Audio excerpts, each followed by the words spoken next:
Hello everyone and welcome back to the Aether Hub. I'm of course Simon, bringing you more MTG lore. And today is a very special day because it marks the transition period as we finish up the remaining story of Dominaria and head into Magic Core 19 content, which, you know, has lore all of its own, even if it is in retrospect. But today, let's focus on wrapping up Dominaria with the last two articles written of our return to this historic plane. How will our heroes, legends of old and new, fare against the demon lord Belzenlok, a being hell-bent on changing the very past of Dominaria? Well, let's see, shall we? But of course, let me stop right here for a small plug.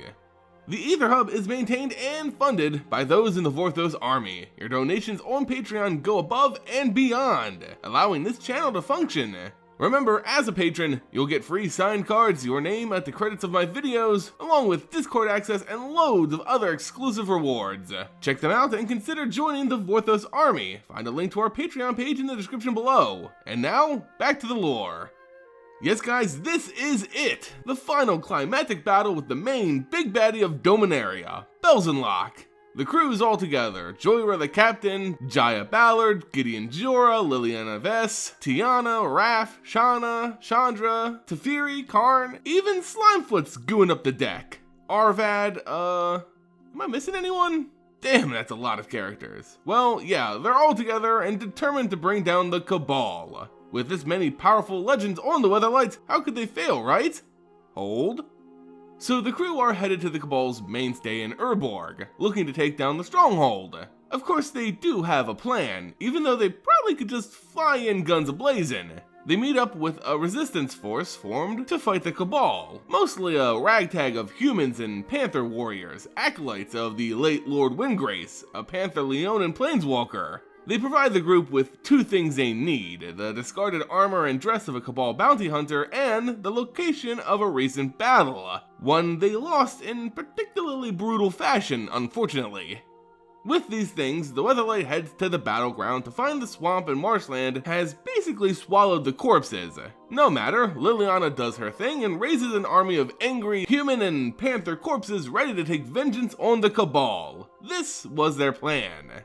An elite team would infiltrate the Cabal's stronghold to steal the Blackblade Reforged, an artifact that could suck the essence from Belzenlok and kill him for good, while the rest of the Weatherlight, with Liliana's undead army, would cause a distraction at the stronghold's gates. This would flush out their forces, force Belzenlok to move, leaving him open to some Blackblade action. It was a good plan, but could they pull it off? Oh, and right around this point, Teferi and Karn are asked to join the Gatewatch. Teferi agrees, but Karn says, maybe. Oh, I wonder what he'll decide. I'm on edge. Moving on, the elite team sneaking into the stronghold consists of Gideon, Teferi, and Chandra. Chandra is the one dressed as a Cabal bounty hunter with a convincing illusion from Raph, and Gideon is her captive, ready to join the fighting pits for Belzenlok's amusement. Teferi is here to give them time. Being a time mage, he's pretty good at that.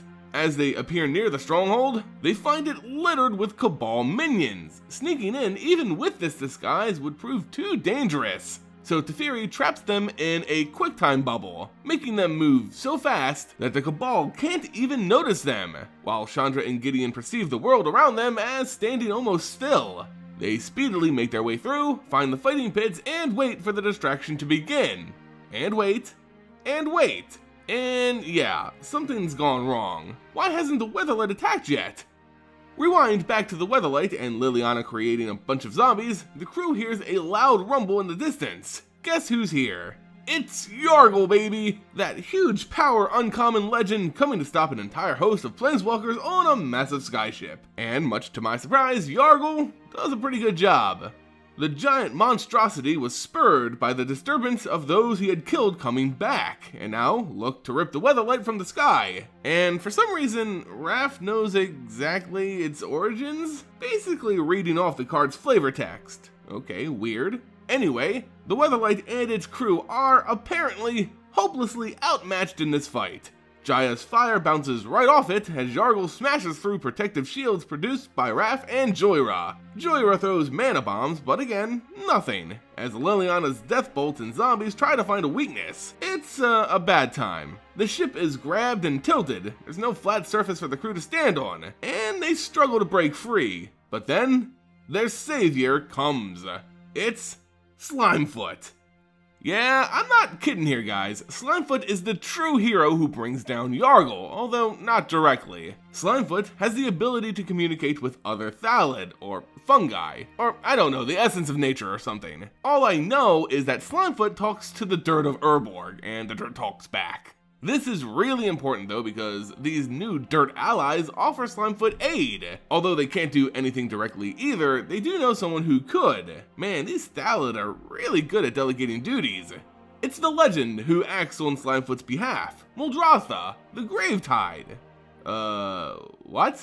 So this wasn't explained explicitly in the story, but here's the rundown. So Muldrotha is like the child of Multani, the avatar of the forest Yavimaya. Way back in the day when Urborg was the battleground for the Phyrexians, Multani transported a part of Yavimaya himself to Urborg. This land grew as a resistance to the Phyrexians, but was also influenced by the death and swamps of the area. This created Muldrotha, an elemental fighting as the will of Multani and Yavimaya, but in a different form. This giant, drippy, dead elemental lunges at Yargle, and the monsters clash. Slimefoot becomes the captain for a little bit as his fungal fingers grab the wheel of the Weatherlight and pull the ship from Yargle's clutches. We don't see the conclusion of their battle, but the Weatherlight is finally free, and they fly off with the undead army in tow to provide Chandra and Gideon their much-needed distraction.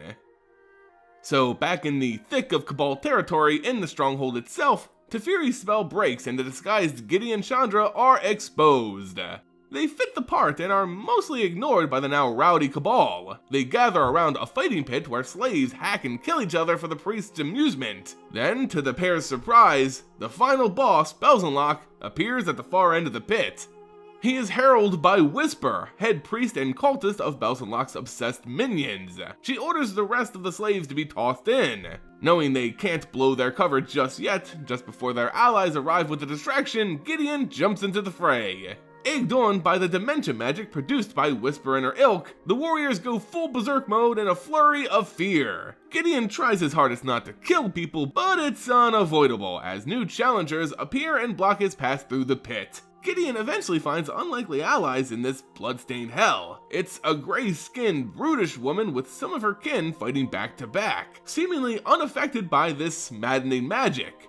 She introduces herself as Radha. Yep, that Radha, the warlord of Keld, fighting in a Cabal death pit. The fighting would eventually bring the two seasoned warriors down, but thankfully the Cabal triggered an alarm. The Stronghold was under attack. The Weatherlight had finally arrived. This caused a vast majority of the Cabal to leave and defend the fortress at Belzenlok's command, as the demon himself vanished from sight. Gideon, Chandra, and Radha try to leave the pit, but are stopped by Whisper, who discovers their treacherous intent. These slaves were actually the enemy. Whisper commanded a strong host of black death spells, but Gideon was able to prevent harm with his Aegis shield.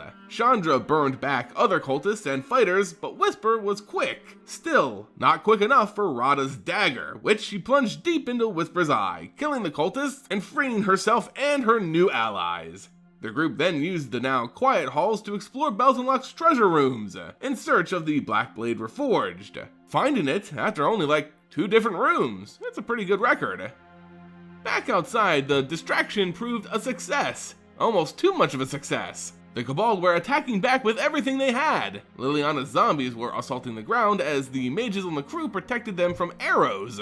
Teferi in particular froze them in midair. Still, the attention brought something terrifying for the crew to attend with. Urogos the Empty One, a dark being crafted to fight for Belzenlok. No one really knows much about it, but Raph names it?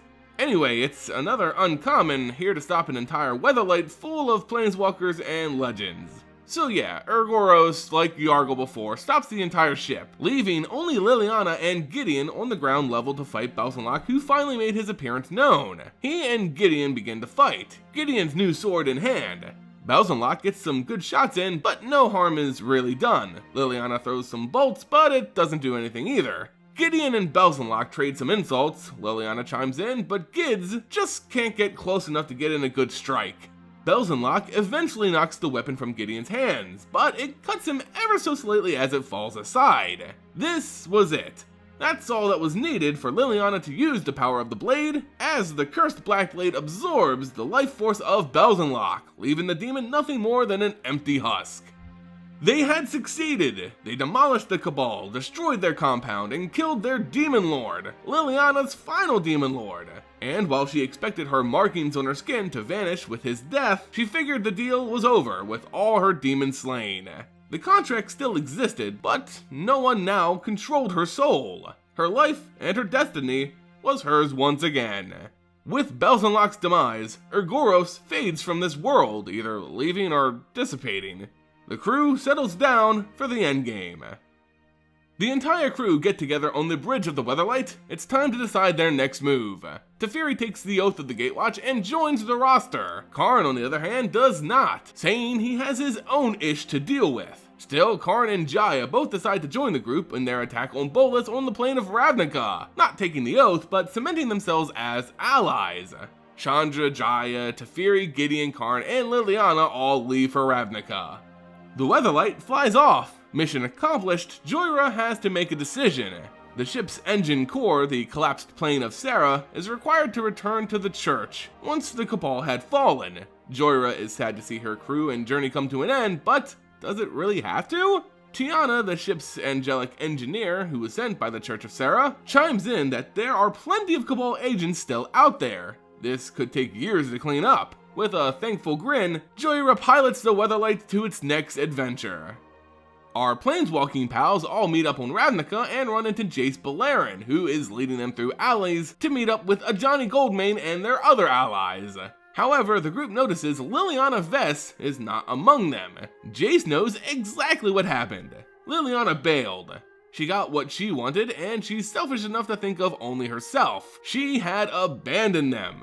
The group doesn't believe Jace though. Fighting alongside her, they believed Liliana had changed. But as Gideon goes back to find her on Dominaria, he finds only an Aether trail planeswalking away to some other place other than Ravnica. It looks like Liliana really did abandon them. Gideon returns to Ravnica, sad and disappointed. However, we know the truth. As Liliana attempts to leave for Ravnica, her spark, her planeswalker ability, failed her. She could not planeswalk. She feared that breaking the contract somehow made her inert, but the truth was far worse. Nicol Bolas, the broker of her demonic deal, appeared in front of her. She should have read the fine print on her contract. With her demon lords dead, her debt defaults to him, the broker of the deal. He now had complete control over her. She had two choices: join him or age a millennia in an instant and he turned to dust. Knowing she couldn't fight him dead, she leaves with Bolas just before Gideon arrives to find her. And there you guys go, the climax of a return to Dominaria. What did you guys think about the story overall? I don't want to get much into it because I'm working on a lore recap and my final verdict on the story right now, so be on the lookout for that. But since this is the end of the story arc, I think it calls for something special. This is a giveaway to all fans of the channel, a bundle of Dominaria. To enter, all you have to do is give this video a like, leave a comment, subscribe to the channel, and of course, share it across the multiverse. One winner will be selected and notified around the start of M19 lore content on the channel. Of course, we'd also like to mention that giveaways happen all the time over on the Hub Patreon page. Join the Vorthos army and get free cards and loads of other exclusive rewards just by supporting the content you love. A link again is in the description below. Anyway guys, it was a crazy journey, but make sure you stay tuned for the next chapter in Magic 19 Core Set. Thank you all so much for joining me on Dominaria, and I'll see you next time here on the Aether Hub.